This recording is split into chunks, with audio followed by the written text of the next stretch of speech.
all the beautiful souls.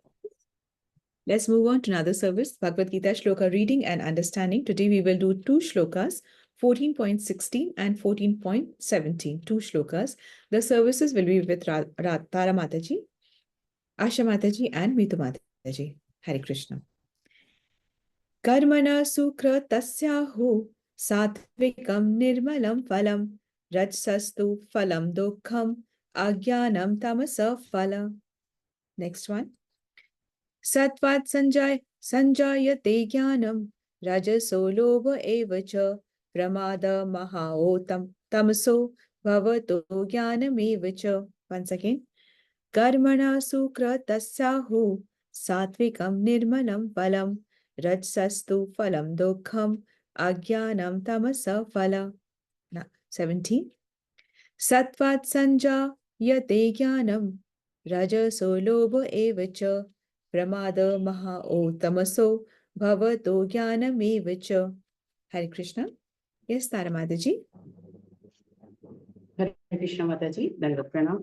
Mataji. Karmana sukratya syahu satvikam nirmalam phalam rajastu phalam dukham agyanam tamasam phalam. 17. Sattva sajayate jnanam rajaso lobha eva cha pramadmo tamaso tabbhavato agyanam cha. Hare Krishna. Karmana sukratasyahu satvikam nirmalam phalam rajasastu phalam dukham agyanam tamasa phalam satvat sajayate jnanam rajaso lobha eva cha pramadamo tamasso bhavato jnanam eva cha. Hare Krishna. Dandavat Pranam. Hare Krishna. Dandavat Pranam sabhi ko. Karmana sukritya sahu satvikam nirmalam phalam rajsastu phalam dukham jnanam tamsa phalam. माता जी इसका भावार्थ भी पढ़ लें। Yes, Mataji.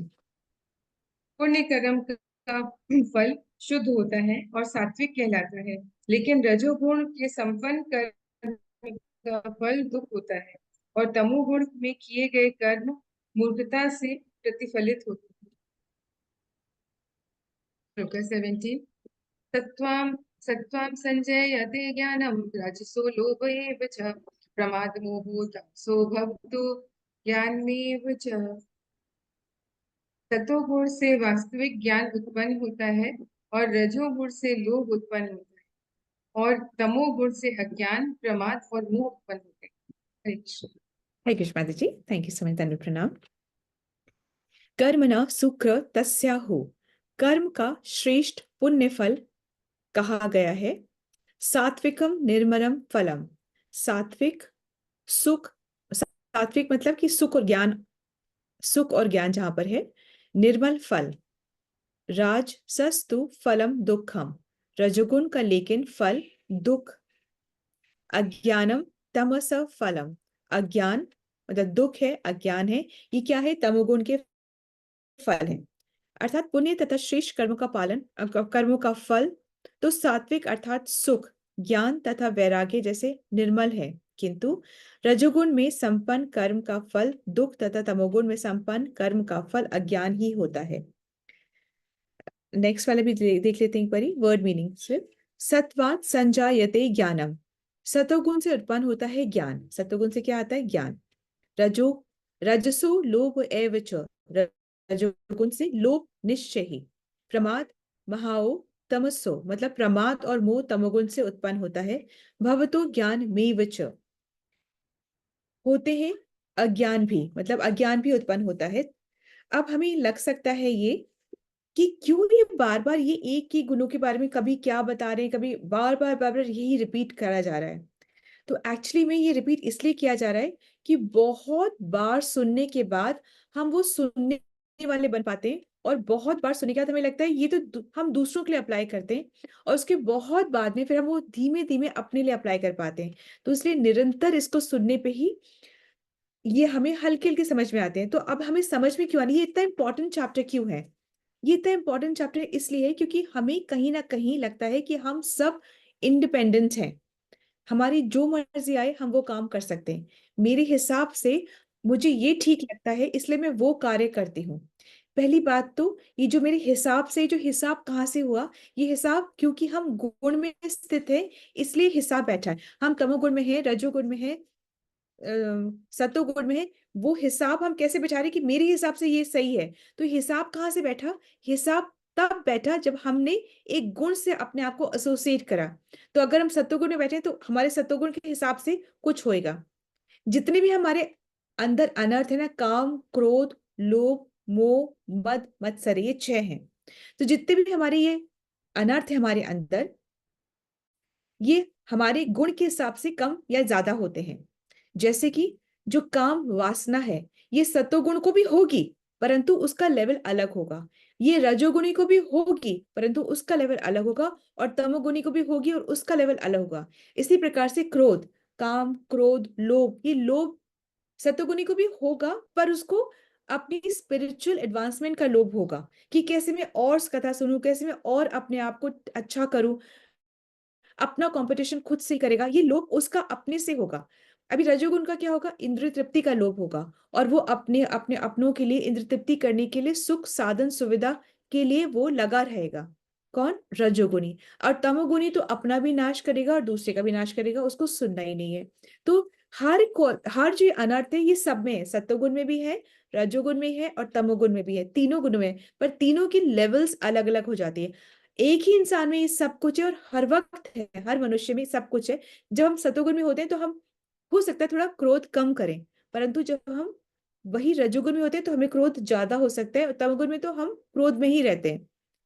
इसी तरीके से हो सकता है दुख हमें सतोगुण में थोड़ा कम हो, रजोगुण में हमें दुख और सुख दोनों बहुत एक्सट्रीम्स में होते हैं, और तमोगुणी जो है वो हमेशा दुख में ही रहता है, डिप्रेशन में ही रहता है, अंधकार में ही रहता है, कंप्लेनिंग मोड में ही रहता है, और अपने आप को थोड़ा ठीक करने के लिए गलत संगति और गलत व्यवहार और गलत चीजों का ही संग्रह भी करता है और कंज्यूम भी करता है। इस तरीके से वो करता है।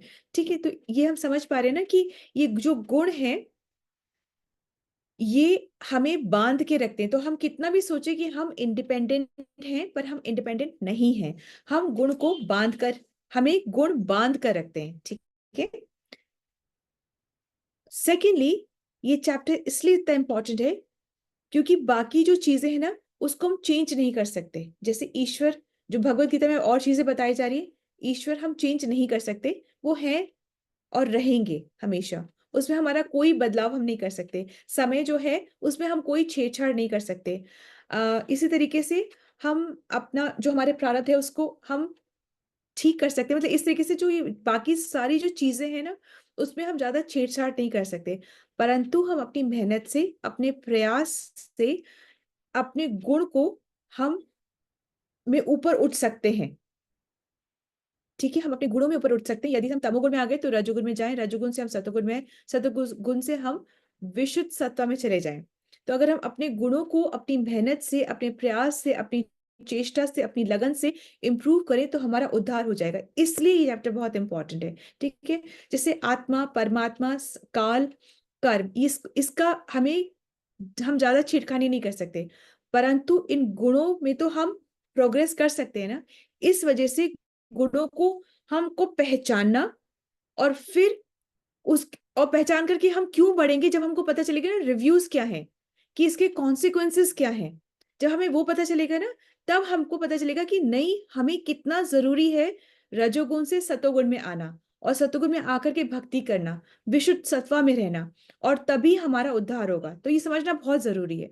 ठीक है, पहले आइडेंटिफाई करना कि हम किस गुण में हैं, उस गुण में रहने से क्या कॉन्सिक्वेंसेस हैं, और उस गुण से हम ऊपर कैसे बढ़ सकते हैं, और ये अगर हम नहीं बढ़ेंगे तो इसका क्या प्रभाव होगा हमारे ऊपर। ठीक है, तो ये चीज बहुत ज्यादा इंपॉर्टेंट है। So just a moment. सो अभी पिछले वाले श्लोक में बताया था कि जो 3 गुण होते हैं, ये 3 गुण जब हम शरीर छोड़ते हैं तब हमें वो अगला गंतव्य हमारा कैसे डिसाइड करते हैं, ये 3 गुण। अभी अर्जुन बोल रहे हैं कि ठीक है, ये तो आपने बताया कि शरीर के छोड़ते वक्त जो गुण हमारे साथ रहता है, हमारा नेक्स्ट शरीर वो ही डिसाइड हो, वहीं पर डिसाइड हो जाता है। परंतु अगर हम जीवन में इन गुणों का संग करते हैं तो क्या प्रभाव पड़ता है, ठीक है, क्या मतलब क्या उसका प्रभाव पड़ता है ये हम समझ रहे हैं, ठीक है। तो सतोगुण का क्या प्रभाव पड़ता है, सतोगुण का फल मतलब एंड रिजल्ट क्या होता है, एंड रिजल्ट फल होगा ना, कि हम कोई गुण में है उसका एंड रिजल्ट क्या है, हमका हमारा फल क्या है। तो सतोगुण का फल क्या होता है, सतोगुण के दो फल होते हैं, दो फल क्या मिलते हैं हमको, एक तो सात्विक होता है फल हमारा जो मिलता है हमको, फल जो हमको फल मिलता है वो फल सात्विक होता है और वो फल निर्मल होता है। वो फल सात्विक होता है, इसका क्या मतलब कि मनुष्य जो उस गुण में रहता है या जीवात्मा जो उस गुण में रहती है वो शुद्ध हो जाती है।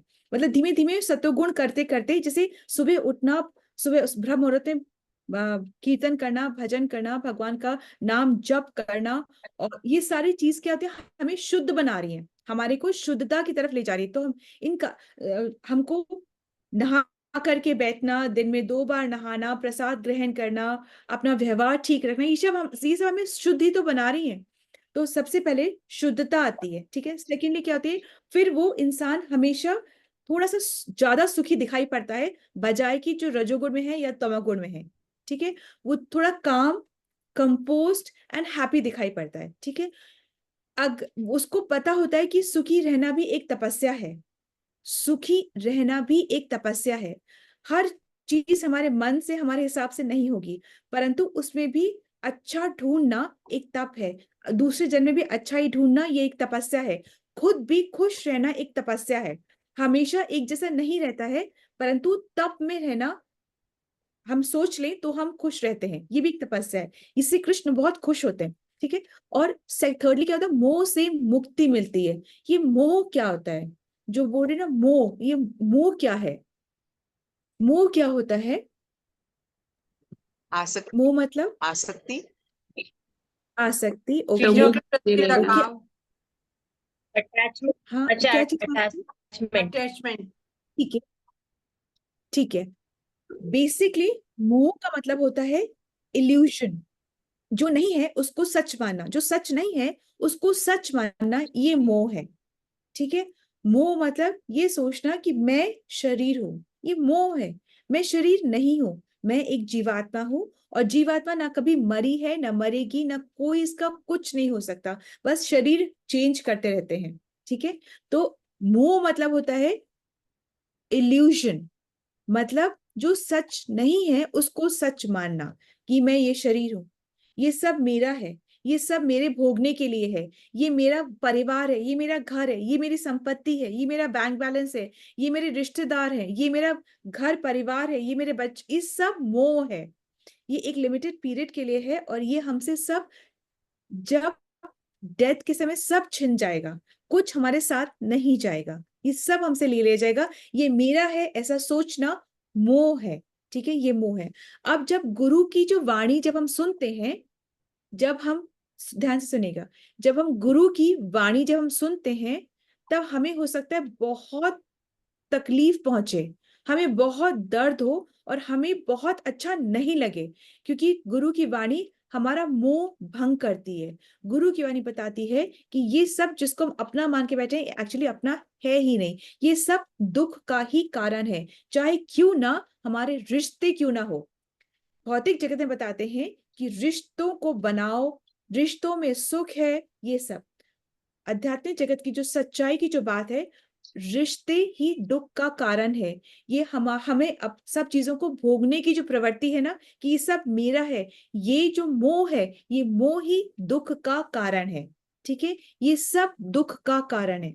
हम आगे इसको अच्छे से और समझेंगे कि हमें हमें बुरा लग सकता है, परंतु ये हमें वैराग्य की तरफ लेके जाती है, आसक्ति से हटाती है, मोह को हमारे भंग करती है। तो गुरु की वाणी पहले बहुत कटु लगती है, पर यही वाणी फिर बाद में अमृत तुल्य बन जाती है, ठीक है। जैसे पहले जब मैंने भी पहले सुना था कि बोल रहे हैं कि दुखालय अशाश्वतम, ये जो जगत है ये दुखालय अशाश्वतम है, एक दुख निपटता नहीं कि दूसरा आके खड़ा रहता है। तो मुझे भी बहुत अच्छा नहीं लगा था कि ये कैसे बोल रहे हैं, हमको तो लग रहा है हम बहुत खुश हैं, हम तो बहुत हैप्पी हैं, हम तो बहुत अच्छे से हैं, सुख से हैं, परंतु ये ऐसे क्यों बोलते हैं। हो सकता है इनके लिए होगा, परंतु नहीं, ऐसे नहीं है, ये सबके लिए दुखालय अशाश्वतम है, ठीक है। और भक्ति से हम इस नदी को, इस समुद्र को पार कर सकते हैं। वो हमें शक्ति मिलती है कि हम सही रास्ते पे टिके रहे। नहीं तो बहुत डिस्ट्रैक्शंस हर जगह रहते हैं। टीवी खोलो डिस्ट्रैक्शंस, घर से बाहर निकलो डिस्ट्रैक्शंस, इधर सेल चल रही है, उधर ये चल रहा है, बहुत हर जगह हमें खींचने की कोशिश होती है और अपने डग पद से हटाने की कोशिश। ठीक है। सो अब जो ऋषि मुनि होते हैं वो इस मोह से थोड़ा दूर रहते हैं, वो उस मोह में नहीं पड़ते। ठीक है। एक्चुअली ये जीवन जो है ना, ये सुनिएगा ध्यान से, ये जो जीवन हमें मिला है ये रिश्ते बनाने के लिए नहीं मिला है। ये रिश्ते से आसक्ति हटाने के लिए मिला है। ठीक है। जितना हम मोह पालते रहेंगे उतना हम सोचते रहेंगे कि हाँ ऐसा हो जाए, वैसा हो जाए, ऐसा कर। जितना मोह बढ़ेगा उतने ही जीवन हमें बार बार में आना पड़ेगा, उतने ही जन्म हमें बार बार लेने पड़ेंगे। इसलिए लास्ट के समय में भगवान का ध्यान हो और आसक्ति नहीं हो, ये दो चीज हो, तभी हमारे परम गति है। ठीक है। जब आसक्ति होगी, चाहे घर में, परिवार में, अपने पैसे में, अपनी प्रॉपर्टी में, अपने बच्चों में, अपने पेट्स में, अपने किसी भी अपने डेजिग्नेशन में, अपनी बुद्धि में, अपने ज्ञान में, अपनी ब्यूटी पे, अपने शरीर पे, किसी पे भी, कि मैं तो बहुत अच्छे से जो भी कुछ जिसमें भी आसक्ति होगी, मैं ये कार्य बहुत अच्छे से कर सकता हूँ, इसी कार्य में आसक्ति हो गई, वापस जन्म लेके आप आओ, फिर उसी को वापस और से अच्छे से करो। तो ये आसक्ति हमें वापस बुलाती है। तो आसक्ति नहीं। हरे कृष्णा। ठीक है। सो अब कौन भगवान को जानने की कोशिश करता है? चार तरीके के लोग, अर्थार्थो, जिज्ञासु और ज्ञानी। ये मतलब जो दुखी है, जिसको धन की आवश्यकता है, जो ज्ञानी है और जो क्यूरियस है, जो जानना चाहता है, ये चार लोग भगवान को जानने की जिज्ञासा करते हैं। ठीक है। तो ये क्या हो गया कि हम फल की बात कर रहे थे कि फल सात्विक होता है। ठीक है। किसका? सतो गुण का, सत्कर्म का जो फल मिलता है वो सात्विक होता है। वन। सेकंड क्या बोला था कि फल निर्मल होता है। निर्मल का मतलब कि हम जब सद्गुण में रहते हैं, जब हम कैसे बोलते हैं ना कि हम भगवान के नाम के संग में रहते हैं, सत्गुण हम कर रहे हैं तो ऑब्वियसली हम भगवान के पास है, कृष्ण के संग में है। तो जब संग में रहते हैं, कांस्टेंट हम थॉट में रहते हैं। जब हम कांस्टेंट थॉट में रहते हैं, कॉन्स्टेंटली हम प्योर चीज के बारे में सोच रहे हैं, प्योर पर्सनैलिटी के बारे में सोच रहे हैं, लविंग पर्सनालिटी के बारे में सोच रहे हैं, तो हमें भी वो चीज डेवलप होती है। ठीक है। यदि से तो हम किसी असुर के बारे में सोचेंगे तो हमें भी आसुरी क्वालिटीज डेवलप होंगी। परंतु हम किसी बहुत सुंदर, बहुत प्योर और बेस्ट के बारे में सोचे जा रहे हैं, तो हमारा कॉन्स्टेंटली हम सोच रहे हैं, तो हमारे में भी वो क्वालिटीज डेवलप होती है। ठीक है। तो ये होता है मतलब कि सत्वगुण का जो फल होता है सात्विक और निर्मल होता है। ठीक है। और ये ज्ञान आता है भगवत गीता के अध्ययन से, एसोसिएशन से। भगवत गीता की नॉलेज आप कितनी भी पैसा खर्च करके नहीं सीख सकते। भगवत गीता का, पैसों से भगवत गीता का ज्ञान नहीं आ सकता है। जब आप फर्स्टली जपा करेंगे, जपा से शुद्धि होगी, शुद्धि से बातें समझ में आएगी, और फिर हमारे अंदर ज्ञान ठहरेगा। कई बार होता है ना, बोलते हैं हम भूल जाते हैं, एब्सोल्युटली भूल जाते हैं, सब भूलते हैं। परंतु जब हमारा जपा स्ट्रांग होगा तो हमारी शुद्धि होगी, और शुद्धि होगी तब ज्ञान ठहरेगा। जब हमारा अंदर ऑलरेडी भरा पड़ा हुआ है, हमारा दिल और दिमाग दोनों भरा पड़ा हुआ है, तो ज्ञान घुसेगा कहाँ? और घुस भी गए तो ठहर कहाँ पाएगा? ठीक है। जैसे होता है थाली ऑलरेडी भरी हुई है तो उसमें हम कैसे और परोसेंगे? उस थाली को खाली करना है, तब हम परोस पाएंगे। परंतु जस्ट खाली करके ही परोस दिया तो परोसा हुआ खाना भी बदबू मारेगा, क्योंकि ऑलरेडी पहले उसमें सड़ा हुआ खाना है। तो इसलिए थाली को हमें जगह भी बनानी है और साफ भी करना है, तभी जो हमने खाना परोसा है वो स्वादिष्ट भी लगेगा और हमारे अंदर उसका हमारा पोषण भी हमें देगा। ठीक है। सो इस तरीके से। अब सेकेंड है राजसिक क्वालिटी। राजसिक क्वालिटी क्या है? शुरू में तो हमें ये सुख दे सकती है, परंतु बाद में ये दुख का कारण, बंधन का कारण ही बनती है। जो राजसिक होते हैं ना, क्यों ऐसा होता है? तो क्यों बाद में दुख का कारण बनती है? क्योंकि उसमें काम, क्रोध, लोभ, मोह, मद, मत्सर्य सब बहुत है, बहुत कूट कूट के भरा हुआ होता है। किसमें? राजसिक लोगों में। ठीक है। तो वो शारीरिक सुविधाएं के लिए तो बहुत मेहनत करते हैं, पर क्या शारीरिक सुविधाएं उनको सुख दे पाती हैं? लिमिटेड टाइम के लिए दे पाती हैं, परंतु टेम्परेरी सुख होता है। आपने देखा है क्या कि बहुत जो अमीर है वो बहुत सुखी हैं। अमीर होना ही सुख की परिभाषा है। जो बहुत अमीर है वो बहुत सुखी है। क्या ऐसा होता है? भाई राजसिक जो होता है, रजोगुण, राजसिक, रजोगुण। रजोगुण का मतलब क्या? रज मतलब होता है मिट्टी। जब आंख में रज आ जाती है तो हमें सामने का अच्छे से दिखता नहीं है। तो जब जीवन में ये रजोगुण आ जाता है, जब धूल आ जाती है, जब ये लालसा आती है कि और एक्टिविटीज हमारी खत्म ही नहीं होती है, तब जब ये आ जाता है तो हमें क्लैरिटी के साथ सही क्या है वो दिखता नहीं है। नहीं, ये कर ले और कर ले, और कब ऐसा हुआ है कि एक चीज कर ली तो हम वहां पे रुक गए? नहीं होता है।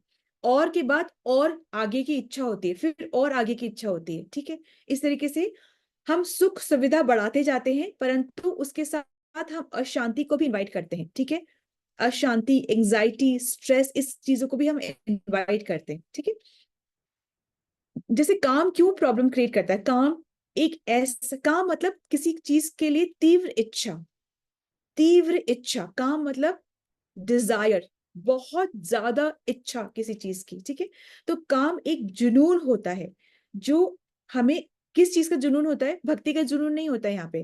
वो जुनून होता है, अगर वो भक्ति भी करेंगे तो किस लिए करेंगे पता है? कि हमारा नाम हो, हमारा सम्मान हो, समाज में हमें लोग जान पाए, इसलिए वो भक्ति करेंगे। ठीक है, और अदरवाइज जो जुनून उनका होता है, अपनी इच्छाओं को पूरा करने का जुनून उनको होता है। किसको? रजोगुणी मनुष्य को। ठीक है, तो प्रॉब्लम क्या है? प्रॉब्लम ये है कि जो काम होता है, जो काम की जो इच्छा होती है, वो ज्ञान को ढक देती है। ज्ञान में से मतलब हमारा यहाँ पे क्या है? हमारे यहाँ पे ज्ञान से क्या मतलब है? ज्ञान से मतलब ये है, व्हाट ज्ञान मतलब क्या होता है? ज्ञान क्या है? भगवान की भक्ति करना। तो वो तो भक्ति होगी। तो ज्ञान क्या है? ये समझना कि हम दास हैं, भगवान नित्य दास है। ठीक है, ओके माता जी, ये भी है। यस माता जी, और ज्ञान क्या है? शरीर और आत्मा हम अलग सोल अलग हैं। एब्सोल्युटली माता जी, ये भी बिल्कुल सही है। तो ज्ञान क्या है? जो चीज जैसा है उसको वैसा देख पाना ज्ञान है। ठीक है, अभी जो जो एज इट इज वो ज्ञान है। ठीक है, जो चीज जैसी है उसको वैसा का वैसा देख पाने की क्षमता रखना, ये ज्ञान है। ठीक है, सो अब मोह क्या करता है, या मतलब कामना क्या, या काम क्या करता है? काम ज्ञान को ढक देता है। अब वो ये सोचता है कि मैं ये शरीर हूं, और आत्मा भी यही सोचती है कि मैं शरीर हूं, और फिर उसी वजह से उसी के लिए ही सारे काम, इस शरीर से जो संबंध बने हैं उनके लिए, ये शरीर जिस समाज में है, जिस देश में है, सब उनके लिए, सब उसके लिए, और करने की तीव्र इच्छा उसकी रहती है। तो काम क्या करता है? ज्ञान को ढक देता है, और ज्ञान को जब वो ढक देता है तो उसको ये लगता है कि संसार तो बहुत अच्छी जगह है, हम तो यहाँ हमेशा शायद रहने वाले हैं। और वो बहुत कमाता है, बहुत कार्य करता है, और अपने ही लिए नहीं, अपनी जनरेशन्स के लिए वो कार्य करता है। ठीक है, उसको ऐसे लगता है कि मैं तो यहाँ शायद हमेशा के लिए रहने के लिए आया हूं। ये उसको भ्रम पैदा हो जाता है। ठीक है, सो जो करना है वो जो करना है वो तभी करता है जब उसका मान सम्मान हो, इसीलिए वो करता है, और इस भ्रम में रहता है कि मैं हमेशा के लिए हूं। इतनी धन संपत्ति की को इकट्ठा करता है। ठीक है, अब तमोगुण में क्या होता है? तमोगुण में सिर्फ अंधकार है, सिर्फ अज्ञानता है। ज्ञान नहीं है ना, इसलिए अज्ञानता है, और इसी अज्ञानता को बोलते हैं अंधकार है।